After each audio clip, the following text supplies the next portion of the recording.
I was fortunate to meet Juney at XDS Vancouver 2019. I think I got that right. It was 2019.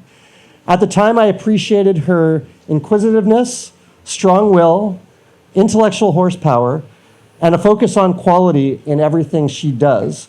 For those reasons, when the stars aligned, I was able to gently encourage Juney to explore a career at Electronic Arts, and I was fortunate enough to call her a peer on the XDI team for the period of time that I was there. Juney has maintained all of her important attributes, and she will employ all of them in this next session. So please help me welcome to the stage Juney Dijkstra, Operation Director with EA's XDI team.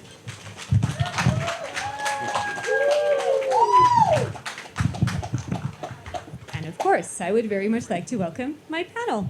Come on stage.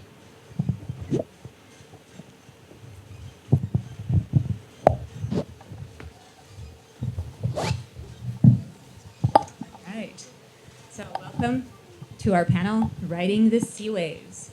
So we're going to discuss creating thriving collaborations with your partners in the Southeast Asian region. We're going to start with a view of the ocean, as long as my microphone holds. We're going to start with a view of the ocean. We're going to discuss if there's any regional specialties to keep in mind, if there are trends or opportunities in this particular region before we dive in to, before we switch mics, before we dive in to the region, figuring out how to enable cross-cultural collaboration to prevent getting stranded as we work across oceans, geographies, time zones, cultures, and more. And lastly, we're going to discuss enabling your teams by tapping into the rich social and cultural heritage to see if we can blow wind in the sails of external development and create more authentic experiences. I'm Juney, Operations Director in the External Development Intelligence team at Electronic Arts, and ever since I started working with development teams in Southeast Asia, I've become enamored by what makes the region unique. As Chris mentioned, I'm going to be your host for today, and that also means that I'm going to be stopping with my little speech as soon as possible, because clearly the panelists are the stars for today, who I will let introduce themselves. Thank you, Juney. Hello, everyone. My name is Isabelle Bismuth from Ubisoft Montreal, and I'm the co-development and outsourcing director on the Assassin's Creed franchise. So I'm super happy to be here to see the nice weather. Thank you again, Juney, for inviting me to this panel. And I have a fairly good experience, I would say, with Southeast Asia, mainly with our in-house studios, mostly Singapore and the Manila one, and with some external partners as well. So thank you for joining. Joe. Thank you, Isabelle. I am Joe Cudiamat. I am a principal strategic advisor for Riot Games. I'm based in Seattle.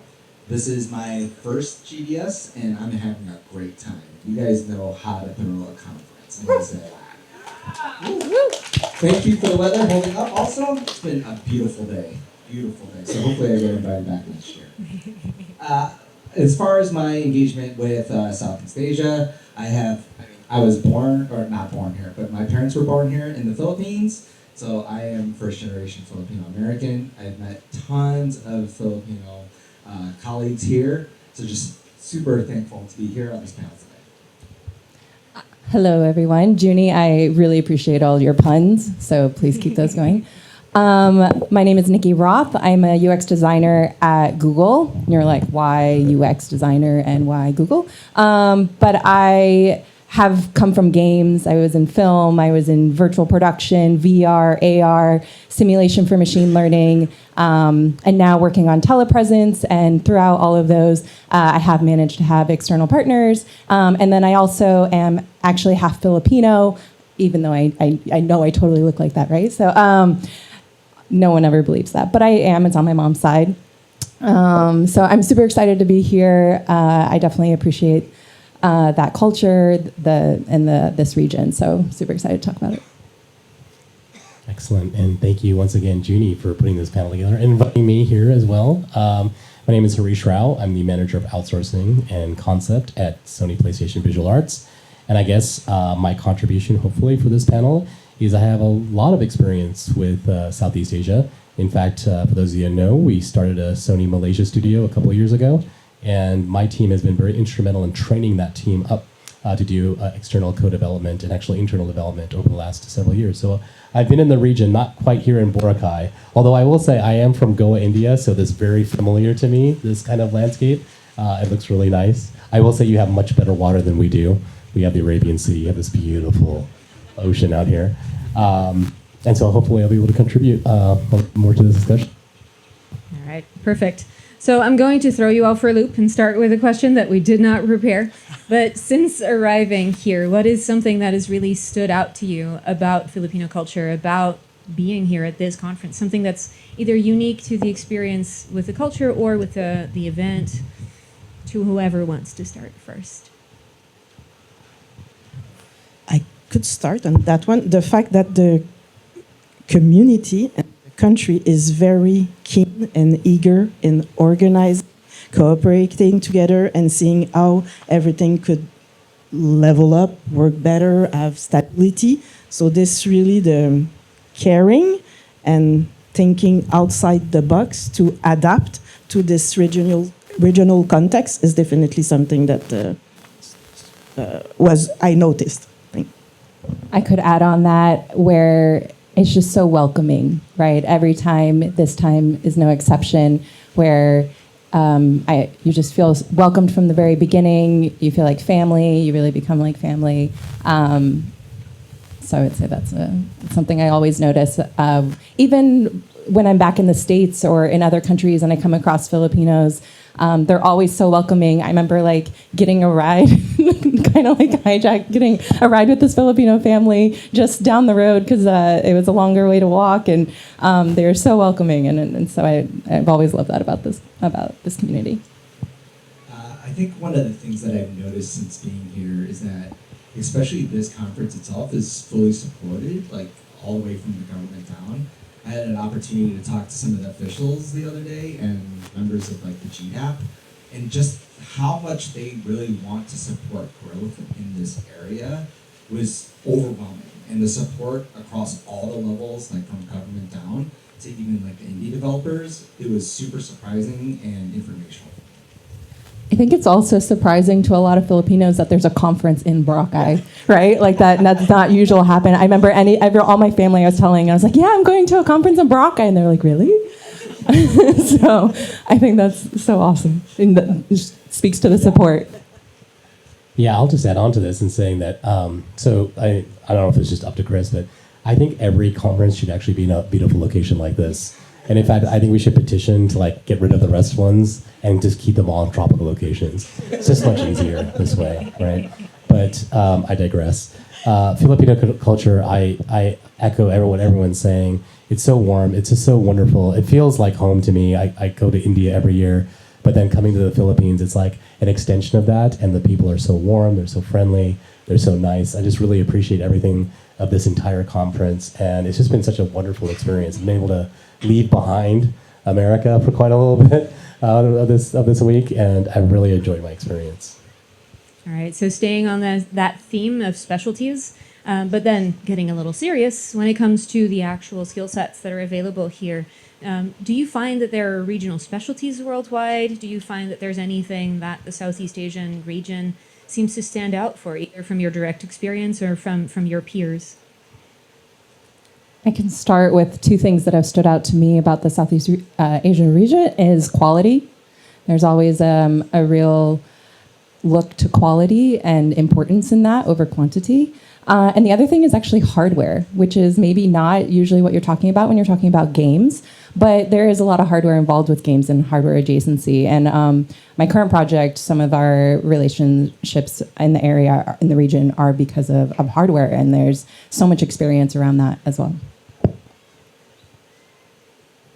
So I think one of the interesting things, it's more of like an evolution, is that 20 years ago or so, we would engage in this area mostly for like call center style work. But then you slowly start to see an expansion of skills. And it's when you say that, oh, I was talking to a creative studio, you're like, what? I only thought there was like QA or something else within that region. But when you find out that there's more specialties that are available within the region, people get really surprised about it. And they also get surprised when they find out there's more than one company that does that specialty. And I think just getting that information out is super useful to everyone else that might not be within the region itself. And then, Joe, sticking with you for a little bit, what are some of the recent trends that you've seen in external development, especially how they could potentially impact this particular region? Yeah, so I would say I would break it down like into two different categories. So the first category, I would say like AI and ML. AI and ML I could probably talk for hours on, but especially in this region, there's so many indie developers and how AI and ML can help in the procedural content generation. So for example, I spent a lot of time talking to some of the indie developers in there and playing some of the games. Just because how small their studios are, that AI and ML can really help those studios to advance and do work of, dozen per person teams. So I think that's like one specialty area that I think I would keep an eye on. The second one is really the insights and data science realm. And the reason for that is that games gather a lot of data. And we have our normal metrics for measuring game engagement, player engagement, retention, monetization. But with all the bulk of data and all the new data analytics techniques, it's really about what are the next set of KPIs or metrics that are going to define success for a game, or define success for player engagement, define success for indie development versus AAA development. I don't think we cracked the norm, and really interested to see kind of what comes out in the next decade or so. I want to pick up from what Joe was talking about, AI and ML. So there's a distinction we have to make here between service providing and creating original content. I completely agree that one of the things that needs to be embraced in this part of the world, in any kind of discipline or any part of the world, I should say, but specifically here, is embrace AI, generative AI solutions, using stability AI. You have to get used to the technology, because this is going to be a complement to actually getting your teams leveled up. Now, the caveat to that, of course, is that when you work in AAA game development, you're probably subjected to the service contracts that your actual provider provides. So you have some limitations there. But having said that, I had a couple conversations today and talking about like one way to up-level your team if you're doing original IP development is to use these actual practices and really lean into it, because it's a quick way to get up to speed and actually like level up your teams. I can't stress that enough, because at Sony, for example, we have a Sony AI policy. Now, of course, internally we're experimenting with generative AI solutions, and we're working on those things. And we keep it within our company, but it's making a huge radical difference. So if it's making a radical difference for us on the publisher side, you can only imagine what it can actually do on the independent side. Yeah, and I'll add one more comment about Gen AI is to also think about it in kind of combination with the data analysis and data insights, is to not just think about Gen AI for content creation, but for how it can improve your pipelines, it can improve your admin workloads, it can improve how you mine your data, or how you create insights and summarize everything. And so using it outside of the there's so many applications for Gen AI that could help your studio that maybe won't conflict as much with some of those service agreements. Clearly a lot of opportunity in the generative AI space and all the data that underlies it. So with that, let's dig into the meatiest part of our discussion on cross-cultural collaboration. And Isabelle, I'm going to start with you. This part of the region, this part of the world is a long distance from Europe, from North America. So we're bridging time zones, we're sometimes bridging languages even. And I mean, folks here speak English, but some of the rest of the world doesn't. So how have you found some effective ways of crossing that sort of gap? So I would start by saying addressing the elephant in the room and just discussing it openly. So we know back working in Montreal or in the US that when we engage with a Asian or Southeast Asian partner, that we will have a 12 to 13-hour time difference. So this is something that we clearly need to take into consideration and to see where we can meet each other, maybe not necessarily in the middles, but see if there's already some best practices or if the work hour, a lot of the partners will adjust the core hour that they are working to allow an overlap with us or other client. Is it me? I'm sorry. I'm hoping that this will be better. Thank you. So see, they have already something in place. What works best for them? What is the preference? Is it morning calls, end of the day calls? What is better to be able to sync together? Making sure we have the right point of contact in place to be this person communicating with our external partner. Most of the time, the experts are not necessarily the good ones to interact. We need to find people that want to do it, that are eager and willing to support the partner and build this relationship. So this is definitely one part, finding the common ground to sing together. Somebody mentioned it in one of the panels before. Having webcams, it seems easy, but making sure that everybody turns it on, it does help to pick up, read the room, body language, and establishing the relationships. It's difficult speaking to a screen, so we need to empower everything that we can.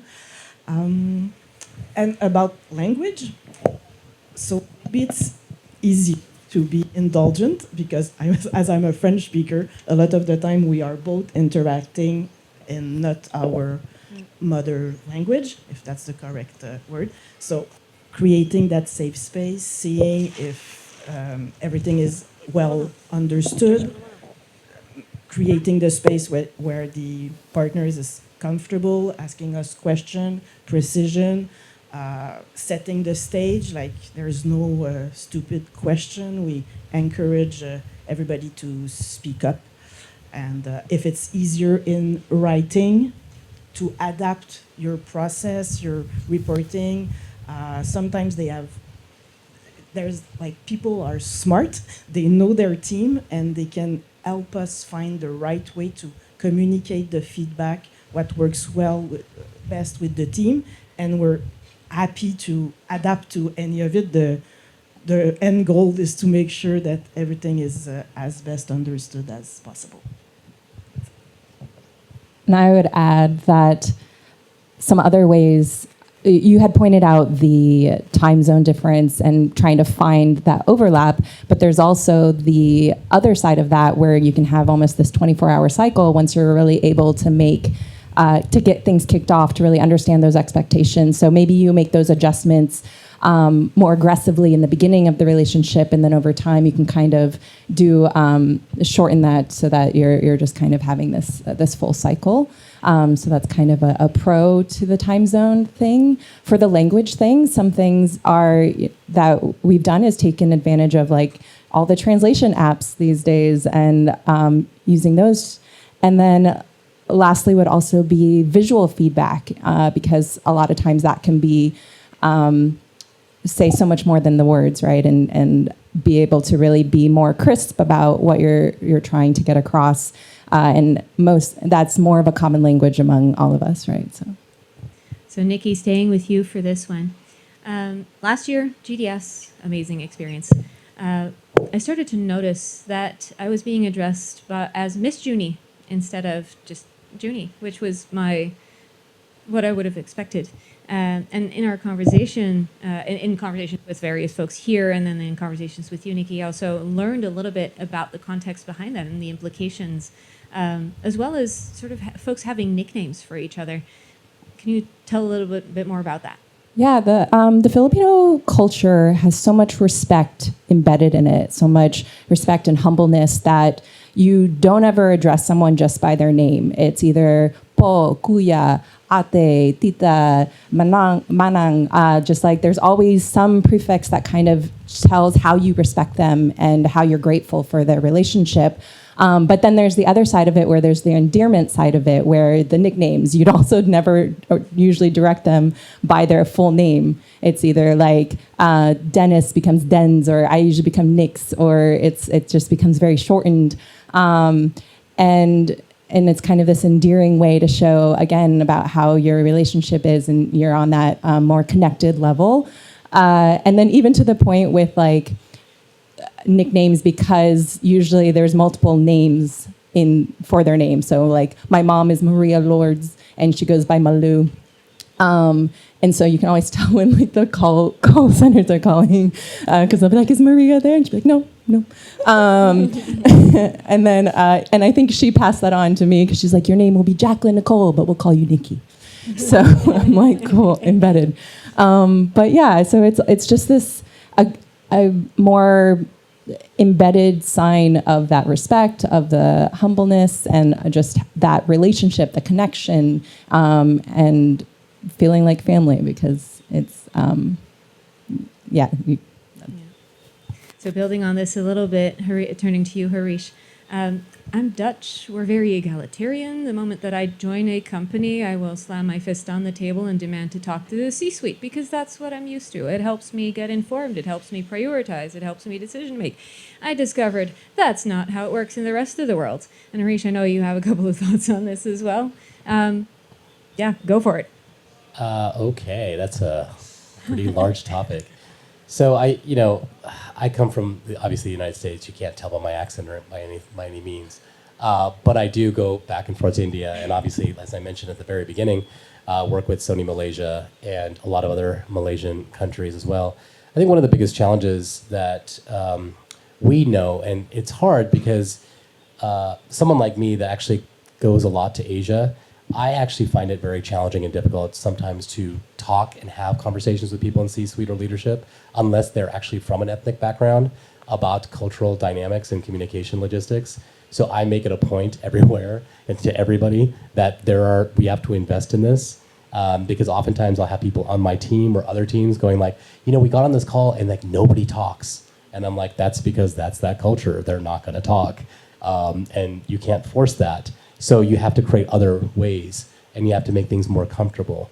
And so one of the things that we've employed, that I like to employ, is I just like to inject a lot of fun and humor, because I think humor is the one element that will actually cross all cultural barriers, right? So I remember about a couple years ago, we were doing some training, and we're getting ready to go for our Malaysia trip, and we were doing this meeting. And I kind of told my supervisors and my leads, I said, like, look, I'm going to do something a little bit different, because at that time, if you use MS Teams, I don't know if you know about this, but those of you that use Teams, they have a feature called avatars. And so I'm like, okay, I'm doing the avatar thing, like, today. And they're like, okay. And so, like, I had this thing where I was like, I'm not just going to make an avatar of myself. So my avatar had, like, red hair and, like, a mohawk. And it didn't look anything like me, so I turned it on, and the first thing you hear is just laughs and giggles across the whole thing. I'm like, okay, mission accomplished, icebreaker, right? And then the funny thing is the very next meeting that we had is I thought I did a pretty good job with my avatar. My counterpart, the manager of our outsourcing and concept in Malaysia, he comes in and he has this, like, I don't know if you know the rapper Busta Rhymes. He has this like Busta Rhymes hairdo, and I'm like, man, that is not fair. You just like one-up me. So it became this avatar war in these meetings. But then you can kind of see that part of that was slowly but surely everyone started putting their avatars together and they started talking. And I think this is the way that we actually start to like tackle subjects, and we actually start to talk about things that are pretty heady subjects. But if you can't keep the humor in, or if you can't inject the humor, it's going to be very difficult to have those harder conversations, right? So I really, really believe in this, and I think it's one thing that we try to do all the time is actually like keep everything very light and humorous. So hopefully that answers your question, Juney. Yeah, I'd love to continue on the thread with you, Isabelle, for this. We've already touched a little bit on this with Nikki mentioning the humility. We were talking about the sort of seniority gap. Yes. Some other thoughts on what if a culture is especially Humble.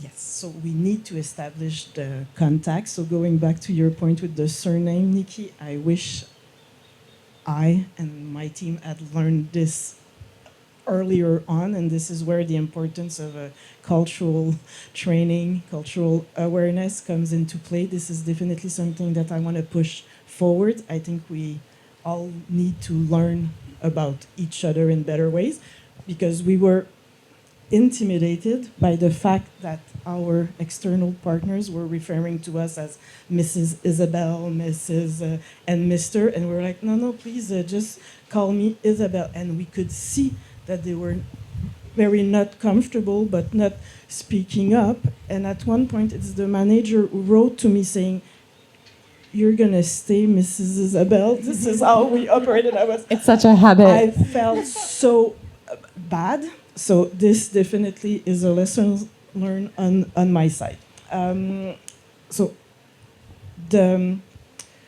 the way you were mentioning that you are used to going to the C-suite and having this dialogue, for us it's not going into the C-suite, but a lot of the time the artists, us, we want to be in direct contact with the team, with the artist, and we can see that there's this barrier that we need to know, that we need to go through the manager to have access.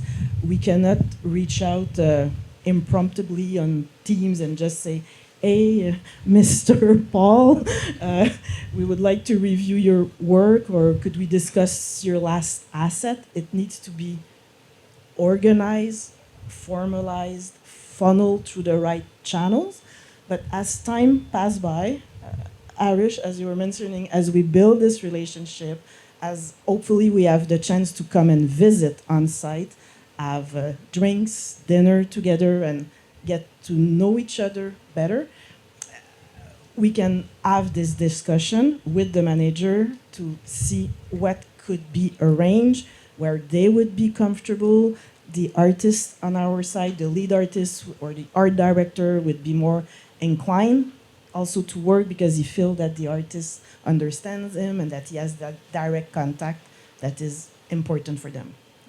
So this is one of them. Another difference that I've found with Asia, and Harish, I'll look to you for this one. In the Netherlands and much of Europe, we build trust through the delivery of work, being on time, to spec, on budget, being very communicative about that, delivering exactly what we agreed upon. But that doesn't seem to work the same way in much of Asia. Yeah, I think that because I think that it's a tough one because there's a power dynamic that gets involved. And it doesn't matter if you're talking about a vendor relationship or, like, for example, I'll use the Sony Malaysia relationship. It took us a couple years before they were actually willing to kind of like settle into being peers. They're a peer studio, but we would work together and they're like, "Okay, we're waiting for your next assignment to give to us." And I'm like, "We don't give you the assignments. We're working together as a partnership." But this is also a very difficult thing. So I think what Isabelle's saying is, for those of you that are on the dev side of things, please demand of your C-suite to make trips over to the actual studios. And there's a reason for this. It's not necessarily obviously to go meet your team, but go break bread with your team. There is nothing that actually like breaks down all the walls of barriers of communication than it is with actually having meals, going out for drinks, actually spending that time together. Once we started doing that when we did our trips, everything changed dramatically because it humanizes the relationship. And so I think a lot of what, going back to the power dynamics, is unfortunately that's the thing, and it's really hard to kind of like change that. Part of this is a whole other talk that I'll probably pitch to Chris at some time when we have better, cooler waters going on. But I often talk about this with trusted colleagues and things, is that there's a colonialization aspect of things, right? There's the Philippines is one example. India is another example. There's lots of countries that have been colonized, right? And colonization has actually led to kind of I don't want to say master servant, but kind of like that's the boss, and they will do whatever you say. So there's also this kind of timidness that I have actually found of actually challenging anything that, like, for example, if it comes from the Sony side of things. Here's the requirements and everything else. Okay, we'll just do that. we'll just be quiet and actually try to get as much of this work done as possible. But there needs to be a dialogue. There needs to be an understanding, and that comes from the internal teams. So it's really important, and if you attended some of my talks, and hopefully I do more talks on this subject, is cross-cultural communication, and actually like bringing down those kind of barriers and those walls of communication is really important. And I will say that that's as much on me as it is on the partners. In fact, I put more emphasis on my own teams to actually like build in cultural communication. I'm proud to say that for the last 2 years at Sony, I've actually built up a cultural context committee of sorts, and now it's being like looked at from the global DE&I group inside of Sony. And they've been very supportive and helpful as far as that's concerned. But these are things that are actually tantamount, because you just can't do work across countries and cultures and expect things to just magically come together. It requires effort, it requires patience, and it requires a dedication to actually make that happen. Can I add to that? Because communication has come up in so many of the talks over the course of even just this summit. And I think it's because we always talk about communication, and frankly, Filipinos, they can talk, right? And you just have to kind of get to that part of the barrier. And so I think it's not so much about there's this emphasis on how we communicate and what we're communicating, and then the way that you begin that communication. And so I don't exactly know the best way to articulate to wrap this up, but yeah, I think it's these partnerships, they're partnerships, right? It's not a hierarchy necessarily of employment. It's a partnership where you're bringing in expertise, you're bringing something to the table, and so being able to tell the team or present that in a way where, yes, we respect what you're bringing to the table, and we want you to communicate. And oftentimes it does take time for those teams to build it to the point where they're comfortable bringing that information and sharing that knowledge. But oftentimes the partners on our side, that becomes part of our plan of record. That becomes something that will change the way that we work together or on our side. And so it's always welcomed, but I know there is so much into finding, getting into the talk. May I add to this? And going back to a point I made earlier, I think we have this responsibility also in a way in the teams that we are building on the dev side, to make sure that we get the people that have this will to do it. Sometimes it's senior profile that after being lead artists for a long time, want to contribute in another way. And being this mentor, being able to onboard teams, to sometimes teach them, taking the time, having the skill sets, and really the motivation to do it is definitely a game changer. So this is what I feel is our part of the deal, making sure that we have the good person on our side to do the job, because it makes everything easier afterwards. Yeah. Can I add one more thing that I think is actually really good for this particular topic? I do this with my own team, so it's ironic. I have two supervisors. One's a concept supervisor, one's an OS art supervisor. My OS art supervisor is Filipino American, and my concept supervisor is Vietnamese American. And it's so funny when I talk to them. I talk to them a little bit differently. Though we have concept artists obviously in Malaysia, and we have a mixed group of concept artists in the US. And I'll sit down and I'll talk to my concept supervisor, and I'll say like, okay, we have to get all this stuff done. And he'll like laugh, he'll like jokingly look at me. He's like, "Don't worry, I'll just apply Asian tough love. It's cool. I got this." And it's kind of funny because we have a moment that we know exactly what we're talking about, but it's almost like we're ingrained to know how to like get down and buckle down. So like we'll have conversations about like, okay, we're setting a plan, we're setting a pathway, but then there's things that have to actually kind of like, you know, move forward to a certain extent. And I never have to talk to him about it because he knows exactly the right triggers, the right buttons to actually pull. But I think going back to what Isabelle was saying is it's tantamount on our side, the dev side, that we actually hire multiracial people in our dev teams as well. People that come from different cultures, especially if you're working with outsourcing. I make it a priority to get people that are actually from various different backgrounds, because the backgrounds are a superpower, in my opinion. Your cultural story, and if I'm the first person to tell you this, please take it to the bank. Your cultural story is a superpower. And learning to use that in terms of how you do your deliveries and how you set your narratives in your studio is something that you should lean into. and happy to talk to anybody about that, because that is also an extracurricular. It's that extra dimension that can actually make a difference when you're actually doing your projects for your actual teams. Yeah, and if you don't have that diversity, taking the time to research how you communicate with each of these cultures to really make sure that you're speaking on their level and getting the point across in the right way, I think is just as important to invest in that and to make sure that you're communicating in a way that everyone can understand, even if it is different with each person. And to double click on what Isabelle said here earlier, if you feel comfortable, be that person that opens the conversation all the way at the beginning. Be the person that acknowledges, yeah, we're different. That's amazing. Let's talk about it. Let's talk about ways in which we are different.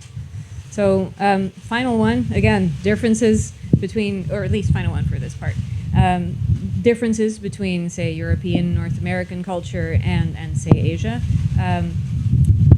Especially in the Netherlands, but also other parts of Europe and North America. We say what we mean exactly as we mean it, and that can be considered rude, sometimes abrasive, sometimes downright offensive. That's not really, again, communication, not really the way that folks here talk to each other. Isabelle, any experience on your side? Yeah, I was mentioning the webcam earlier. This is important because it definitely helps me. But the key definitely is building this relationship. You were mentioning earlier being task-based oriented. This is not the case, and it's not the same way of operating in Asia. And we need to adapt, take the time. At one point, we will reach kind of a middle. I found one of the tricks or tips is preparing in advance.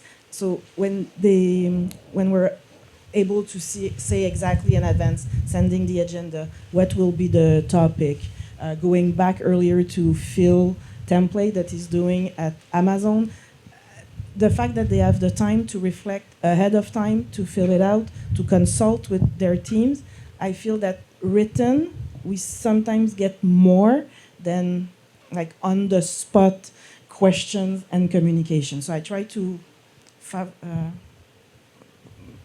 preferred way of communicating for collecting some feedback by written communication works sometimes best. Other thoughts about the difference in communication when it comes to European? When we had talked about, or something that I love bringing up in the context of cultural collaboration and communication is the culture map, because it helps to map those differences and let people understand more. And this goes to that investing and researching about these different cultures, but understanding, like, when you're giving a presentation, do you start with the punchline and then talk about how you got there, or do you build up and then end with the punchline of like your findings? Do you when you have confrontations, how do you handle those? And there's just so many different degrees and kind of aspects of cultures and how they approach these types of discussions or topics or ways that they present things. And so, again, going back to with each person, you might communicate something in a different way. So you might have to make the presentation 3 different times, but then it might actually land better depending on how that culture tends to best receive that information. Yeah, so for those interested, that book is called The Culture Map by Erin Meyer. Would very strongly recommend. With us, we're heading into the final stretch. Two more topics to go. Joe, we haven't heard from you in a little bit, so let's turn to you. As mentioned in my opening, Southeast Asia has a very rich social and cultural heritage. How can we tap into that? How can we make our experiences, both as devs as well as for our players, more authentic? Can we tap into that? So from that perspective, we have to tap into the cultural side and really dig in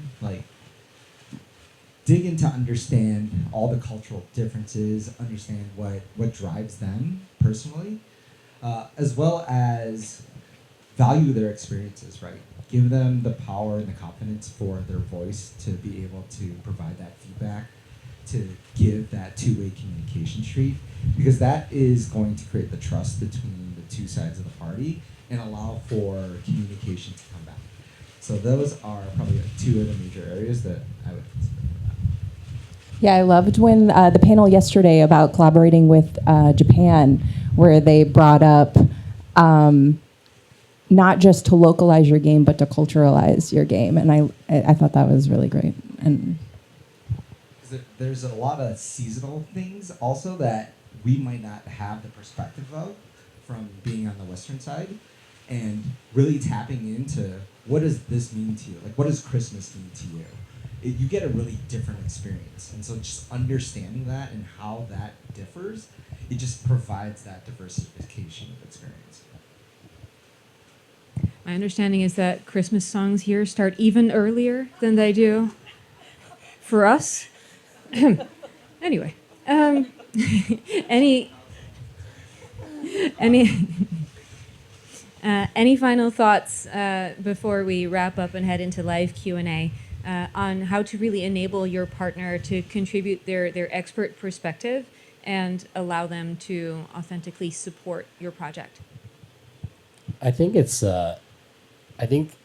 so this is such a tough one because as someone that has been born and raised in America, but I come to India all the time, I'm very aware of my American side of actual discussing things when I'm talking to colleagues, and I'm also very, very aware of my my Indian side, my Indian background. And so, as I've gotten older and I've gotten older in this industry, you know, it takes a lot of courage to actually do this, right? Like, outsourcing's been here for quite a long time, but we don't talk about some of the fundamental things that we need to do to make outsourcing better. And I'm not saying that on the external development side, like the vendor side, or on this side of the ocean. I'm talking about on my side of the ocean as well. When I say my side, I think North America. Like, there seems to be this constant like thing about like, well, we'll just outsource it and that'll fix everything. And I'm like, that's never fixed everything. Like, in the history of outsourcing, it's never fixed anything. And it just seems that the higher up you go into an actual organization, it's like, well, like, you guys are there to come kind of fix it. I'm like, sure, but we need to be empowered. We need to have a voice, and we need to have that voice respected. And so I think like panels like this, and I think a lot of the hard work that we're trying to do, and I know everybody on this panel and some of my colleagues here are doing an effort to try to like help champion and evangelize external development partners. People I've met during this as well. I've been trying to help, like giving a little bit of tough love, as I said earlier, but in a good way, right? To give you the best practices so that like you can actually set yourself up for success. Because there are challenges, and we have to fight those challenges because they're things that are out of our control. But it's kind of like we're both in this together. So if you get really good kind of support from your dev side, like it's really important to lean in that, ask questions. I know that can be very challenging depending on what culture you're talking about because they don't like to ask questions. But if you do see someone that comes from a cultural background, like the people on stage, like take some time to actually like lean in or ask them a question. And I'm sure like I volunteer myself all the time. If anybody wants to like get anything from me, I want you to be successful because most of the work is actually going to come out to external development partners. And so you're going to actually have a lot of work to be done because we're not getting all that work done in North America now due to the economic climate of video games. So how do we actually move together in this kind of like momentum moving forward in the industry? Just to add on to that, I think also adding a level of personability onto it, right? Not just so business, like understanding what it is that they like, what are they interested in, what about their families, like things that go beyond the business level and down to that deeper level, and that really builds and strengthens and just it makes us feel like a team instead of separate teams, right? Creates the connection that we need. Absolutely. yeah, because you do that with people on your own team. You learn about them. You're working with them often and spending a lot of time with them, so you learn more about them. I would also want to call out just creating multiple forums for ways to provide the feedback or ask the question so that it doesn't always have to be in person if people don't want to speak up, but to your, like the written communication, are there anonymous forums? Are there a point of contact who that relationship is more comfortable with that you can go to? Are there even like in the collaborative docs that you're working with, or through visuals again? So trying to find multiple ways to get that information across, and not just it doesn't have to just be in a meeting, because sometimes that's where it's uncomfortable. And if you're uncomfortable, there might be other people that are uncomfortable, or if you're comfortable, there might be other people that are comfortable. So I don't feel like you're alone in that. And then the last thing that I'll add is like to not make assumptions. This might be the obvious, an obvious thing to state, but it often goes overlooked of making assumptions, and it kind of goes to speaking up about those expectations, about what you're looking for or what's not clear, because no one's going to be able to read your mind, whether you can speak the same language or the same culture or not. So being more forward, I think your partners will actually really appreciate that, and they'll be open to hearing that, and if any, and it'll help everyone. I wanted to add just one more thing to what you were saying. Visual communication is important. I have taken one tool. You don't have to use this tool, but I've taken this one tool and I've made so many templates internally for cross-cultural collaboration. That's Miro. And I take Miro as a cross-collaboration tool set, and we've made templates that actually have translations on them. We do it with like iconography. When we were working with a Japanese client, we would actually have an actual board to put questions on there, and we'd use the social media app Line, and we'd use line characters on it, so that the Japanese client would actually see the line characters and be like, okay, I understand exactly what you're talking about, plus the Japanese translation. So it's like we took that extra step. Then we'll do the same thing with a Chinese partner. We'll translate it and we'll use WeChat icons, for example. We built these boards. One of the things that I would suggest doing from an external development point of view is to invest in Miro or anything that's related to that, and start to think about how to visually communicate where you're not going to want to speak necessarily. You can conduct it in visuals, because all of that actually helps, and that actually strengthens your partners. I can't tell you how rewarding this has been, because we work with internal teams. Literally, internal teams have taken our templates and said, hey, can we just take this and just use it? And I'm like, absolutely, you can. And so that just strengthens the relationship. And it's funny because we're talking about American to American. So it doesn't matter. It has nothing to do with like a cultural difference. It's like visual communication is tantamount to cross-cultural communication. I love that. And I also think that going back to your original question about the Southeast Asia region, it's also a very creative region. And so I think that like the Miro boards and those visual ways of laying everything out and being able to, it's almost like a fun creative way too to really put your thoughts down. So I'm getting some signals that we don't have as much time as I would have liked for live Q&A, but given that we're the last session and that the reception is still a little while away, I do want to make sure that anyone that has a question can still take the opportunity. So we do have a microphone. So if there are questions, please don't be shy. We've got one here in the front. Hello. Hi, I'm Janelle. So nice to meet all of you. I guess my question, this will be a familiar question for sure, but you guys mentioned a lot about like reaching out and really learning more about our culture. I wanted to ask, like, what can we do, like starting by ourselves as well as, I guess, the external service partner, even just an indie, or just wanting to know more, because you guys have been reaching out, really wanting to learn more about our culture. What do you think we can do? Like, even, because I think, for example, traveling, right? That's one thing, but not everyone, especially here in Southeast Asia, is very hard to do, to like, I need visas, like things like that. So do you guys have any advice on how can better also learn your culture as well? Yeah. I think one thing I would definitely love to see is kind of a welcome guide to our culture and teams, and for you to take the time to package it, make it in a fun way. So this way we could avoid the very bad mistakes that we made, learning that it will not be surprised to be called Mrs. or all these specificities that makes your region special, because we want to learn. We're so privileged to do what we do, to travel, to be in contact with all those amazing teams and people all around the world. It's a richness. We need to showcase it forward, but we need to learn, and sometimes we don't have that much time, but the culture map definitely is great. But having this would be a great tool set kit, and maybe from the get-go helping us break the ice and learning, because it sometimes takes a few weeks or months after the start of the engagement until we have the chance to visit. But this would be a great start or initiative to put in place. And if you do get the chance to travel and do in-person team building, which I know many of us here are a big fan of, introduce Boodle Fight. This is a good thing. Yeah, that was amazing. One recommendation would be the oh god, I'm gonna lose my thought off the top of my head. Does someone want to save me? And then I'll come back. I can save you. Thank you. Just briefly. I'll add something. One thing I'd like to see from my vendor teams, and I practice what I preach, we'll go back to my previous story, is if you're an artist and you're part of a team, show me your creativity.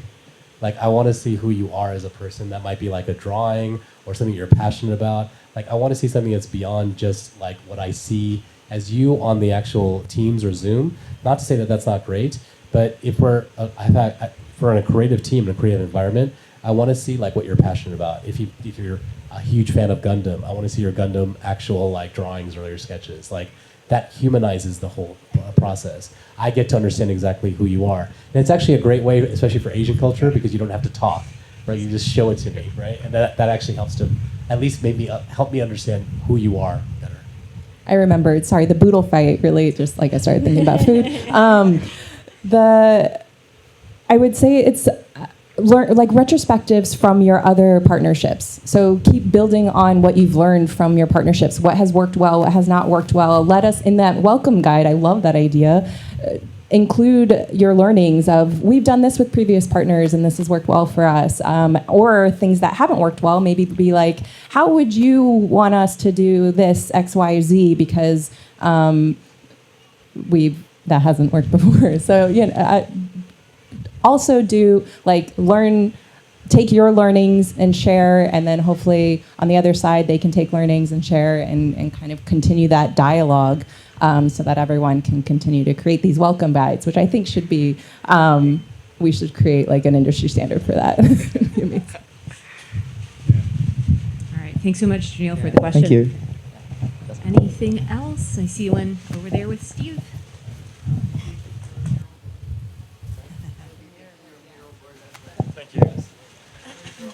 My question is maybe more on the less rosy side of things, conflict management. Things don't go well.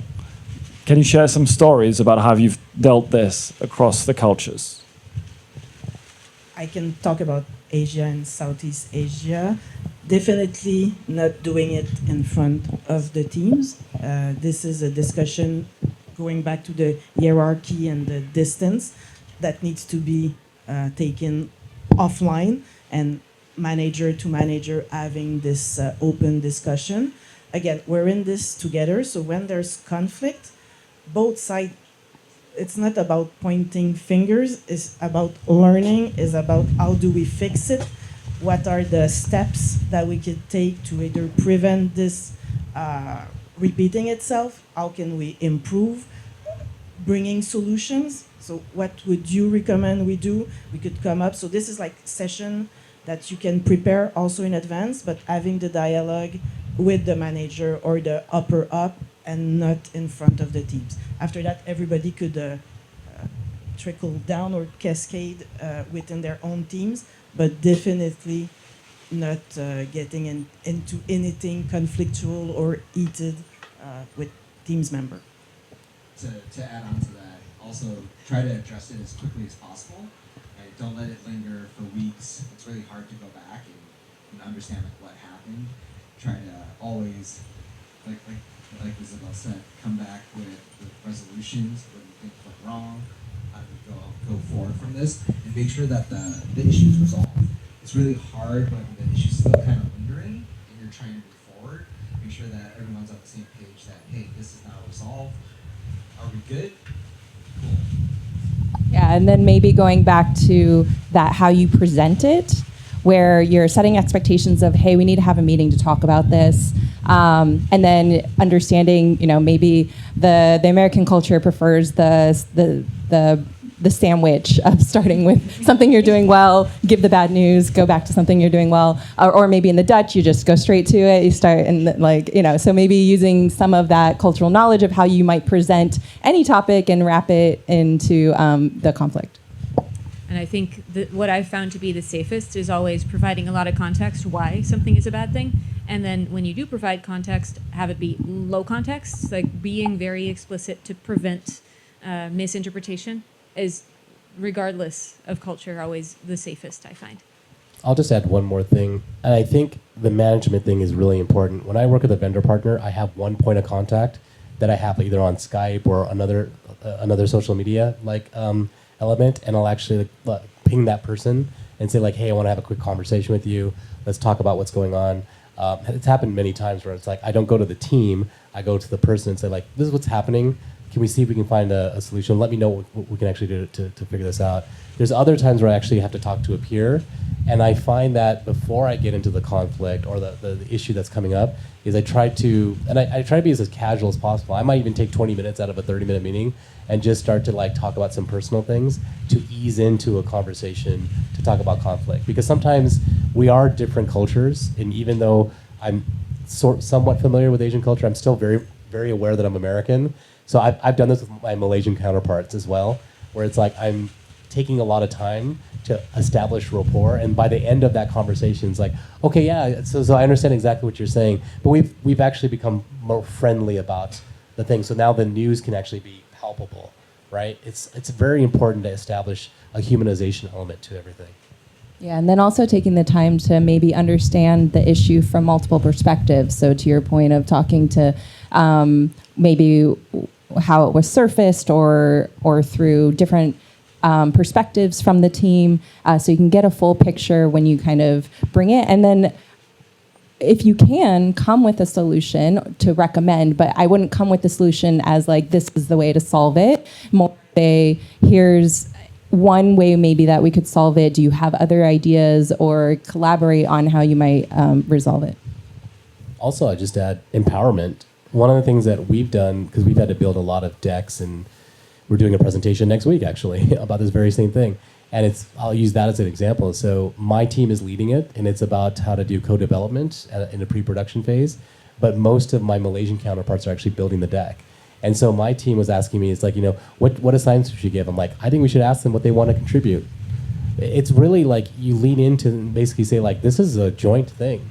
So this is your opportunity to talk. You'd be amazed how much people just want an opportunity. And you have to be courageous enough to know when to pull that lever, and also to how to allow space for that to actually happen. But I'm always the one to sit there and say let's do our part, and then let's give responsibility of some of these tasks and see what they're comfortable with, and let them take ownership of it. Because once you have ownership of something, you feel that you can actually get something done very productively. Yeah, and also seeing it as an opportunity to improve and to build the relationship instead of pointing fingers, like you were saying, of how can we work on this together to make this opportunity a learning for both of us. Absolutely. All right. I think with that, we should be wrapping up. And with that, of course, thanking the organizers. Thank you, thanking the panel. Juney. Thank you, Juney. And a good thank you to the weather for holding out as well. Thank you, Baraka. Thank you so much. And Juney, what a surprise, finishing right on time. So I want to thank our panelists and all of the panelists and moderators and presenters that spent time building their content today and sharing their knowledge and experience. So thank you once again, guys. Really appreciate it. Round of applause. I also want to thank the production team for making us look good today, Jojo and his team. So please, a round of applause for these guys. So who needs a beverage? My one housekeeping thing I've been asked to mention is that the wrap party is going to be happening at the Seawind at 6 p.m. So please head over there and you can say a final goodbye to all of your new friends from the week. Thank you again, guys, for joining. I sure hope that we can all be back in this spot in exactly 365 days. So thank you, and we'll see you again.